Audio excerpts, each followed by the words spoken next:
Bonjour Marie-Cœur de Roy. Bonjour Cédric. On accueille ce matin Cécile Roclor. Bonjour Cécile. Bonjour Cédric. Pour Empruntis, merci d'être avec nous. Comment ça se passe en ce moment? On guette régulièrement les indicateurs de crédit, de distribution d'emprunts, de taux d'usure. Vous avez le moral? Alors toujours. Ça va bien Cécile. Écoutez, jusqu'à présent, tout va bien. Bon. On a connu des années plus fastes, on va pas se mentir. Pour autant, est-ce qu'elles étaient normales? On avait quand même beaucoup de chance et on en a bien profité. Les emprunteurs en ont bien profité, les banques, toute la chaîne immobilière en a bien profité. Alors c'est sûr que l'atterrissage, il n'est pas soft du tout, on va pas se mentir.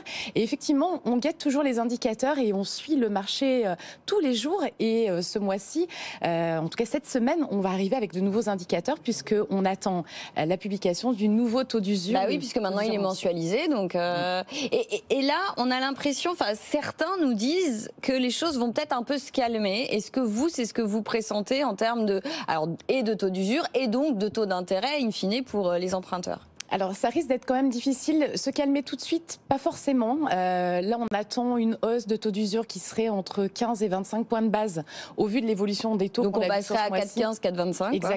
Exactement, sur les prêts de 20 ans et plus. Se calmer, ça va être difficile parce qu'on a quand même beaucoup de tensions sur les marchés financiers. L'OAT 10 ans, qui est l'indicateur de référence pour les banques pour pratiquer leur taux de crédit, c'est plutôt volatile. Alors, on a plutôt une baisse ces derniers jours parce que le climat financier et macroéconomique est un peu tendu. Mais pour autant, on sait très bien qu'on a plutôt eu tendance à les flirter avec les 3% ces dernières semaines qu'avec les 2,5%. Donc on sait qu'il manque encore de l'espace pour les banques pour pratiquer le vrai prêt du crédit pour elles. Et donc on devrait poursuivre la hausse. Pour l'instant, nos partenaires bancaires ne nous disent pas que ça va se calmer. On va certainement encore avoir un mois de hausse, clairement, aujourd'hui. On va dire très concrètement, un taux d'usure qui était à 4%, ça permettait aux banques d'aller concrètement jusqu'à potentiellement 3,5. On est plutôt autour de 3 aujourd'hui. En le remontant encore un peu, vous croyez que les banques, elles vont très vite passer au-delà des 3% sur 20 ans Alors, le 3%, c'est une moyenne, Marie. Et aujourd'hui, on a des banques qui font du 2,5, mais on a aussi des banques qui font du 3,5, du 3,6. Et donc, on voit bien que l'offre bancaire, elle est très hétérogène. Et pour certaines banques qui ont besoin de plus se refinancer sur les marchés, il y a besoin de plus de marge parce que le coût du financement est plus important. Et donc, oui, il y a des banques pour lesquelles ça va passer et on va encore avoir des marges de manœuvre. Et d'ailleurs, certaines n'augmentent que très peu leur taux, 10 points de base par mois. Elles restent très raisonnables parce qu'elles ont peu besoin de l'OAT pour se refinancer. Et puis d'autres qui ont besoin de plus aller emprunter sur les marchés, elles sont obligées d'aller chercher du 3,5, du 4. Et aujourd'hui, les banques nous disent clairement qu'elles ont besoin à minima de 100 points de base entre le coût de l'argent et les taux de crédit. Alors, c'est difficile de savoir comment elles font leur architecture financière, mais globalement, ça veut dire qu'aujourd'hui, il faudrait plutôt qu'on soit à 4 en taux de crédit. Donc à 4,5, donc à 4,5 de taux d'usure. Exactement. Ça veut dire que potentiellement, on a encore 8% de hausse des taux de crédit devant nous. Et ça vient rogner clairement la capacité d'emprunt des ménages. Ça, a priori, c'est quelle échéance? Parce qu'en gros, d'après ce que je comprends chez vous et puis les autres, on est plutôt autour de l'été, c'est ça? C'est aujourd'hui notre perspective, mais on sait aussi que les marchés ont une forte implication sur les banques. Oui, donc nous, on était plutôt optimistes au départ. On pensait qu'on serait plutôt à 3,5 cet été. Puis on a vu une volatilité de l'OAT qui était pas prévu, et même nos partenaires nous disaient on s'attendait pas à ce que ça bouge autant, donc on va prendre un peu de marge de manœuvre et donc clairement on est en train de raccourcir le temps. Ce qui compte en fait, c'est pas tant le taux de crédit, parce que c'est un impact pour les ménages, clairement, on va pas se mentir, on a perdu 20% de capacité d'emprunt quasiment en un an, donc c'est pas anodin, mais en fait ce qui compte, c'est déjà de trouver du crédit. Et aujourd'hui on a besoin que les vannes se réouvrent un petit peu, parce qu'on voit bien qu'il y a des marchés qui souffrent beaucoup, qu'on a une demande forte des ménages. Aujourd'hui les intentions d'achat n'ont pas baissé, les gens ont besoin de se loger, c'est un besoin primaire. Et qu'est-ce qui coince alors, Cécile, si c'est pas le taux? Si c'est pas le taux, c'est la notion de marge pour les banques. En fait, quand vous vendez à perte, ce qui est le cas de beaucoup de banques aujourd'hui, vous êtes sélectif. Vous n'avez pas envie de rajouter du risque au risque, et donc vous allez financer des dossiers où il y a quasiment aucun risque de défaut de paiement ou de risque de perte si la vente doit se faire rapidement. Donc on va regarder les prix de l'immobilier, on va regarder la qualité du ménage, et on va plutôt aller chercher la classe moyenne, les personnes qui sont intermédiaires, ni les trop modestes, ni les trop riches. On va aller chercher ceux qui gagnent l'intermédiaire, qui ont un peu d'apport, qui ont des marges de manœuvre en termes de budget.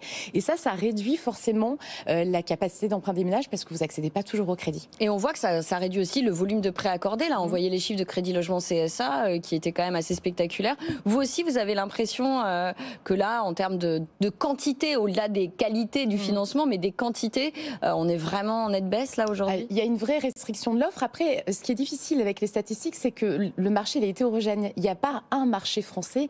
Et vous le dites assez souvent dans la chronique, Marie, que le marché français, il est très hétérogène. Aujourd'hui, on a des zones où on n'a pas de problème pour accéder au financement, même sans apport, et à des conditions de taux qui sont très très bonnes. Et puis, il y a des marchés qui sont particulièrement bloqués, soit parce que les prix de l'immobilier peuvent potentiellement se retourner et donc les banques sont très frileuses sur cet aspect-là, soit parce qu'en fait, il y a un coût de la ressource qui est trop important pour les banques qui agissent au niveau local et qui vont donc aller chercher des financements. Vous avez commencé en rappelant qu'on avait vécu des années fastes. Mais que c'était peut-être aussi un retour à une forme de normalité. Ok, sauf que depuis quelques semaines, quelques mois, où on voit toutes ces questions monter, Marie n'a plus assez de mains pour tirer toutes les sonnettes d'alarme.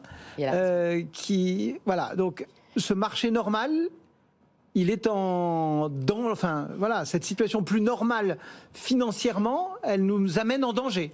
En fait, on n'est pas encore dans une situation normale. On est à une étape où c'est le point de bascule. La transition. Oui, et cette transition, elle est douloureuse parce qu'en fait, elle se fait dans un temps très court, avec une surenchère des difficultés. C'est-à-dire que si on avait eu une remontée des taux plus progressive sur 18-24 mois, en fait, on aurait eu moins de blocage du marché. Ce que vous nous dites, il faut faire le gros dos, oui, et attendre un peu que ça passe, quoi.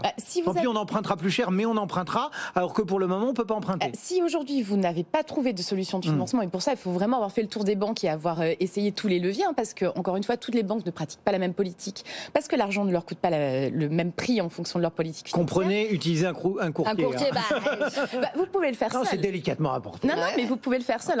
On a des ménages qui peuvent le faire seul et il n'y a pas de souci là-dessus. L'avantage, justement, c'est que vous savez à peu près quelles sont les politiques des banques et tel dossier, vous n'allez pas le présenter aux 5-6 premières qui vont refuser. Exactement, on va choisir, on va faire une sélection. Mais aujourd'hui, effectivement, si vous passez pas, si vous êtes bloqué par le taux d'usure, faites le dos rond. Et comme le disait Marie, il y a une révision mensuelle. Donc ça veut dire que potentiellement, le mois d'après, 10 jours tous les mois, vous allez pouvoir débloquer votre situation. Et puis en fait, ce qui va vraiment rentrer dans un monde nous permettre de rentrer dans un monde plus normal, c'est l'offre de biens immobiliers. Il y a suffisamment d'alertes sur le marché du neuf pour dire qu'aujourd'hui, et Marie s'en fait l'écho, il y a une problématique d'offre. Tant qu'on n'aura pas suffisamment de logements, ça sera compliqué. Et en fait, avec toutes les tensions qu'on a avec la loi climat, les passoires dites, les biens dits passoires énergétiques, j'aime pas trop le propos, mais tout ça, ça crée une contrainte forte sur l'offre. Et aujourd'hui, c'est le problème. Et vous le disiez, Marie, avec l'Observatoire Clameur, aujourd'hui, on a une problématique pour les Français à se loger, même à louer. Et ça commence à devenir compliqué. Donc, il est temps que les prix rebaissent et qu'on ait un marché qui se relibère un peu. Et vos baromètres, vos tableaux, vos perspectives, elles vous disent qu'on s'en approche ou... Alors, on n'a jamais été plus proche. Hein, Parce qu'on... ouais, d'accord, merci.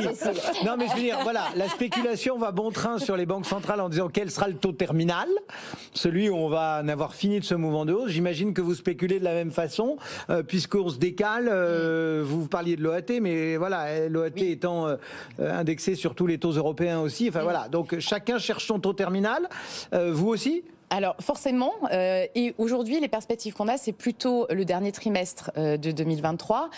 On est dans une phase d'atterrissage là. On sent bien qu'il y a des choses qui se débloquent, si ce n'est l'offre de biens, parce que ça reste compliqué. Mais côté crédit, on voit bien qu'il y a un déblocage de la situation. Ça va être compliqué quand même d'avoir un déblocage total avant l'été. En plus l'été, un banquier sur deux travaille, donc en fait tout va être très compliqué pendant l'été. On part plutôt sur un dernier trimestre.